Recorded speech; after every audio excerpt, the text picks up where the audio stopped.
आखिर पांडव कुंभकर्ण की खोपड़ी में कैसे डूब गए? आखिर लंका में पांडव किस लिए गए थे?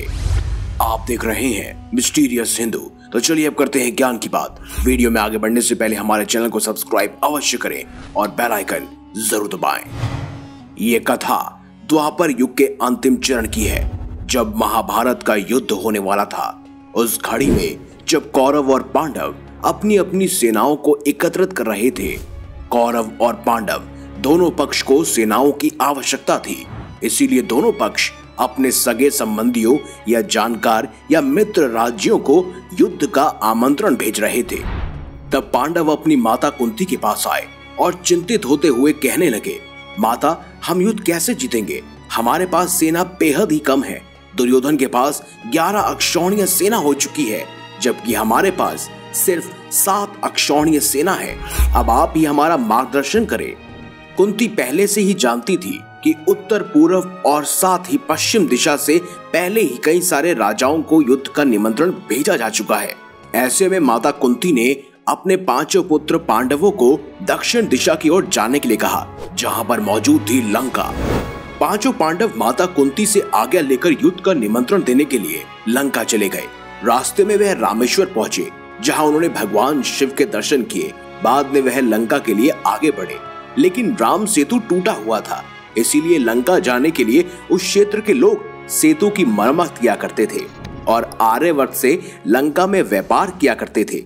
उसी सेतु के माध्यम से पांडव लंका पहुंचे और लंका के द्वारपालों से कहा कि उन्हें राजमाता मंदोदरी से मिलना है। जब द्वारपालों को पता चला कि यह आर्यवर्त के चक्रवर्ती सम्राट युधिष्ठिर हैं, तो वह फौरन ही राजमाता मंदोदरी के पास पहुंचे और उन्हें संदेश बताया। तब राजमाता मंदोदरी ने स्वयं उन्हें राजमहल में लाने के लिए कहा। राजमाता मंदोदरी की आज्ञा से द्वारपाल उन पांडवों को अंदर ले आए। महल में पहुंचते ही पांडवों ने मंदोदरी को प्रणाम किया और कहा, हे राजमाता, आर्यवर्त में अधर्म फैल चुका है, जिस वजह से हमें अपने सगे संबंधियों के साथ एक विशाल युद्ध में कूदना पड़ रहा है, जो धर्म और अधर्म की डोर को समेटे हुआ है। हम अपनी माता कुंती के आदेश पर ही यहाँ पर आए हैं। हम आपसे चाहते हैं कि आप अपनी सेना के साथ हमारा सहयोग करें और महाभारत के युद्ध में हमारा साथ दें। तब मंदोदरी ने कहा कि लंका के महाशक्तिशाली राजा लंकेश्वर पहले ही स्वर्ग सिधार चुके हैं। स्वर्ग और इंद्र को जीतने वाला मेरा पुत्र मेघनाद भी पहले ही वीरगति को प्राप्त हो चुका है। मेरे देवर विभीषण पूरी तरह से भगवान को खुद को समर्पित कर चुके हैं और इस वजह से वो युद्ध नहीं कर सकते, इसीलिए मैं आपकी कोई मदद नहीं कर पाऊंगी, लेकिन मैं लंका के कुछ सैनिक आपके लिए अवश्य भेज दूंगी। लंका की सेना का सहयोग मिलने पर युधिष्ठिर खुश तो हुए, लेकिन निराश भी कि कहीं विभीषण जैसे महान प्रतापी राजा उनका समर्थन नहीं दे पाएंगे। रात्रि का समय हो चुका था। ऐसे में सभी पांडवों ने लंका में ही निवास किया और वहीं पर विश्राम किया। सुबह होते ही मंदोदरी ने पांडवों को स्नान करने के लिए भेजा और ये भी आश्वासन दिया कि जब तक आप स्नान करके वापस आएंगे तब तक आपके भोजन का प्रबंध हो चुका होगा। सभी पांडव स्नान करने के लिए लंका से बाहर आए और वो स्नान करने के लिए एक सरोवर की खोज करने लगे। उन्हें एक सरोवर की तरह ही एक स्थान दिखा। वो सरोवर नहीं था, बल्कि वो थी कुंभकर्ण की खोपड़ी। कुंभकर्ण, जिनका विशाल शरीर जो कोई भी नहीं उठा सकता था। जब भगवान श्री राम और कुंभकर्ण के बीच युद्ध हुआ तो भगवान श्री राम के द्वारा कुंभकर्ण का मस्तक एक बाण से कटकर जमीन पर गिर पड़ा। वो इतना विशाल था कि उसे उठाने के लिए किसी के पास भी सामर्थ्य नहीं था। उसकी खोपड़ी खोखली हो गई थी, क्योंकि एक युग बीत चुका था और उसमें बहुत सारा पानी भर गया था। पांडवों को लगा कि एक सरोवर है। तब युधिष्ठिर ने बाकी सभी पांडवों से कहा कि वह इसी सरोवर में स्नान करेंगे। सभी पांडव ये नहीं समझ पाए कि यह सरोवर नहीं बल्कि कुंभकर्ण की खोपड़ी है। दरअसल जब सतयुग का अंतिम चरण चल रहा था, तब रावण, कुंभकर्ण और विभीषण का जन्म हुआ था, और जब द्वापर युग का अंतिम चरण चल रहा था, तब 5 पांडवों और भगवान श्री कृष्ण का जन्म हुआ। इस तरह से दोनों में एक युग का अंतर हो गया था।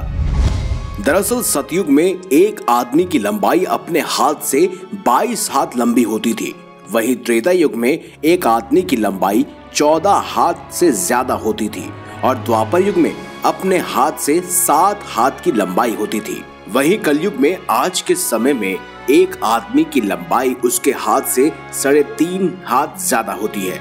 इसीलिए पांडवों और कुंभकर्ण के उम्र के बीच एक युग का फासला था। इस हिसाब से आप अंतर का अनुमान तो लगा ही सकते हैं। उस समय तो कुंभकर्ण का सर इतना विशालकाय था कि वो ये नहीं समझ सके कि ये कोई खोपड़ी है या सरोवर। खोपड़ी की गहराई का माप पांचों पांडव भी नहीं लगा सके।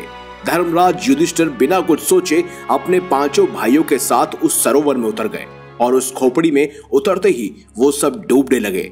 तभी वहां एक ग्वाला गाय चरा रहा था। उसने देखा कि वो सब डूब रहे हैं, तब वह भागता हुआ माता मंदोदरी के पास गया और कहने लगा कि माता, आपके जो अतिथि आए थे वो सब कुंभकर्ण की खोपड़ी में डूबने वाले हैं।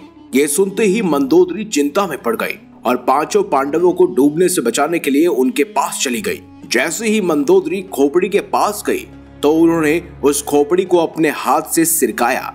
उसका जल नीचे की ओर उलट गया, जिससे पांचों पांडव जल के प्रवाह से बहने लगे। और तब मंदोदरी ने पांचों पांडवों का हाथ पकड़ लिया और उन्हें जल से बाहर निकाला। जब सभी पांडवों को होश आया तो सभी पांडव हैरान थे। उन्होंने मंदोदरी जी से सवाल पूछा कि आखिर इस सरोवर को आपने पलटाया कैसे? तब मंदोदरी ने बताया कि ये सरोवर नहीं बल्कि मेरे देवर कुंभकर्ण की खोपड़ी है।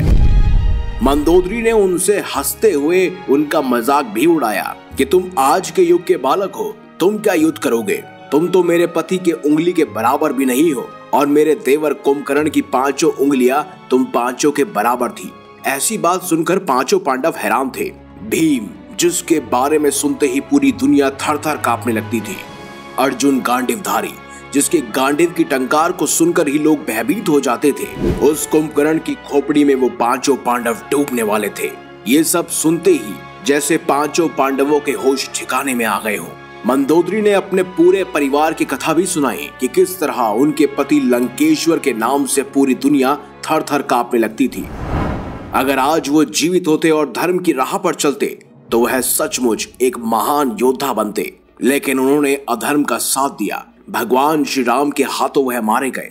उन्होंने अधर्म के साथ युद्ध लड़ा था, इसीलिए वह वीर गति को प्राप्त हुए। मंदोदरी ने कहा कि तुम सब धर्म का साथ दोगे तो जीत तुम्हारी निश्चय ही होगी। तुम्हारी सेना छोटी हो या बड़ी, इससे कोई फर्क नहीं पड़ेगा। और इस तरह पांचों पांडवों को मंदोदरी से एक खास सीख प्राप्त हुई। इससे जुड़ी हुई एक और खास प्रथा है, जहां पर वर्णन मिलता है कि पांचों पांडव मंदोदरी के पास उनके राज्य की सेना को मांगने गए थे। विभीषण पहले ही युद्ध से हट चुके थे क्योंकि वो खुद को स्वयं भगवान श्री राम को समर्पित कर चुके थे। इसीलिए पांचों पांडवों ने मंदोदरी से उनकी सेना मांगी थी। लेकिन जब मंदोदरी ने उन्हें अपने परिवार का वर्णन बताया तो ऐसे में भीम का घमंड जाग उठा। भीम ने अपने बल के बारे में मंदोदरी को कई सारी बातें बताई, जिस पर मंदोदरी उन्हें एक सरोवर के नजदीक ले गई और उन्होंने भीम से कहा कि वह बिना डूबे इस सरोवर को पार करके दिखाए तो वह पूरी की पूरी सेना, साथ ही खुद भी और विभीषण को भी युद्ध करने के लिए मना लेंगी। भीम ने जैसे ही उस सरोवर में पांव रखा, भीम डूबने लगे। ऐसे में भीम ने कहा कि यह सरोवर तो सीधा पाताल लोक जाती है, मैं इसमें बिना डूबे नहीं चल सकता। तब मंदोदरी ने उन्हें बताया था कि ये किसी और की नहीं बल्कि स्वयं कुंभकर्ण की खोपड़ी थी, जिसके अंदर भीम डूब रहा था। विशालकाय शरीर वाला कुंभकर्ण जो इतना शक्तिशाली था, जिसको मारने के लिए स्वयं भगवान श्री राम को युद्ध भूमि में उतरना पड़ा। जब भीम ने कुंभकर्ण के इस बल और साथ ही उनके विशालकाय शरीर के बारे में सुना तो भीम भी हैरान रह गए थे। तो इन कथाओं के बारे में आपका क्या ख्याल है, कमेंट बॉक्स में हमें जरूर बताएं। वीडियो अगर आपको अच्छी लगी है तो लाइक करें, हमारे चैनल को सब्सक्राइब करें और ज्यादा से ज्यादा शेयर भी करें। मिलेंगे अगली बार एक नई खास वीडियो के साथ। अब तक ले देखते रहिए संपूर्ण ज्ञान का केंद्र बिंदु, मिस्टीरियस हिंदू।